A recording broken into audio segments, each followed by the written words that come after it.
I'm Caitlin Carr, and I work in the Visiting Scholar Department at Reasons to Believe. This week, we're joined with Barrie Winn. He's a chemical engineer, a volunteer apologist with RTB, and today we're going to get to know a little bit more about him. So Barrie, tell me a little bit about your educational background. Okay, well, I finished my high school at the International School of Geneva, and what I really loved to do was science. Okay. I went up to the A level of math, physics, chemistry, and biology, and I decided I would do my university studies in England. However, I couldn't make my mind up. I either wanted to be a chemical engineer or a biochemist to try to get as many of the disciplines together. Mm-hmm.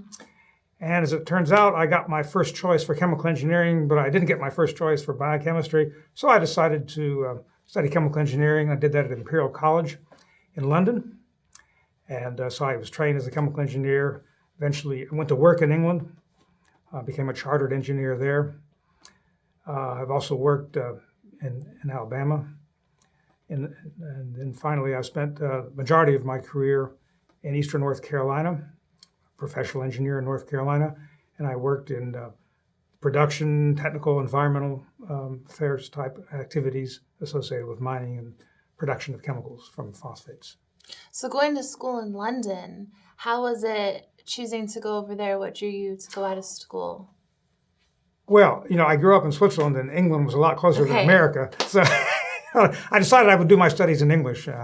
Now, one of my sisters, I'm the eldest, one of my sisters did the same thing. She went to England, but my younger sister and my brother, they did all their studies in Europe, on the continent, mainly in Switzerland. And then what was the factor that brought you out to the U.S.? Well, first of all, I went to work in Alabama as a visiting scientist at an agency that's dedicated to improving soil fertility in the developing world. So that brought me to the States, to Alabama. That's where I met my wife, my future wife. And we, after being married, we lived together in England for a while. I continued to work there. And then I was interested in going from consultancy into production. And I had gained a lot of experience with phosphates, and so I looked at possible employment in the phosphate industry, and that was either Florida or North Carolina, and I like the North Carolina option best. Yeah. So besides the exciting phosphate world, what else do you like to do for fun? What else? Well, I do love the outdoors in the mountains of North Carolina where we live, and I do like to hike. I just like to enjoy the environment. My wife and I really enjoy seeing our grandchildren here in California, so we come out here whenever we can to see them, and it's a major focus of our lives. Good. What's the most random fact that you can think of about yourself that you don't mind sharing? Well, I grew up in the '60s on a commune. Oh. Which makes it sound like my parents were hippies, but that's not at all the case. Okay. I actually grew up in Geneva, and the canton of Geneva is subdivided into a lot of municipalities, and the French word for those municipalities is commune. But therefore, it's true. I can say I grew up in a commune in the '60s. Yeah. And what was really interesting about that house was our next door neighbor, the elderly man, was a really nice elderly couple.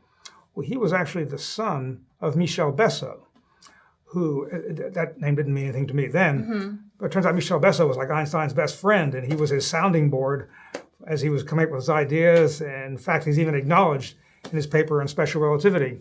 Yeah. So what was interesting about that, apart from just, hey, that's a pretty cool thing, was I met one of Einstein's biographers, a man by the name of Banish Hoffman, because he came to the Besso house in the early '70s to get, look at correspondence, get photographs, and so forth to put in his book, which, I've got his book. It's something like Einstein, Creator and Rebel or something like that. But it's a really interesting book. But it's neat to meet somebody who would actually work with Einstein. I mean, he was a physicist, mathematician who worked with him at Princeton. And so that's pretty neat. Yeah. And you are an volunteer apologist with RTB, and our apologists are such an amazing part of the ministry. What connected you with RTB, and how did you explore that? Yeah, sure. Well, I was discipled as a young believer in England in a navigator ministry. And I kept in touch with navigator ministries and with literature. And in the 90s, I came across a book called Creator and the Cosmos. And I read it, and I was actually blown away. I thought, wow, this guy's really doing some interesting work here. But then I put it on the shelf, and it wasn't until I did a worldview training. Chuck Colson started a program called Centurions in Christian worldview. So I spent a year studying to understand the biblical worldview, how to articulate it, and how to show people in the culture around us how the biblical worldview is the best explanation for reality. And I was very intrigued by a presentation that showed evidence for the cosmological argument. And I thought, well, yeah, natural theology, looking at nature, is a great avenue to point people to Christ. Everybody loves science, right? And so why not use science to help point people to God? And so I did some teaching on that. And at one point, I actually picked up a book off the shelf, Creator and the Cosmos, and I noticed, oh, there's a website, reasons.org. So I got in touch. I did some of the courses that are offered through Reasons Institute. And then I applied to become a volunteer apologist and enjoy working with Bob Stewart and his community of apologists. I've done work like answering questions that are submitted to the website and so forth. Enjoy doing that. Yeah. Well, thank you. I know that we appreciate having you as an apologist with us. We're so grateful now that you're a part of the Visiting Scholar community. It's such a pleasure getting to know you. Thank you very much. I feel very welcomed.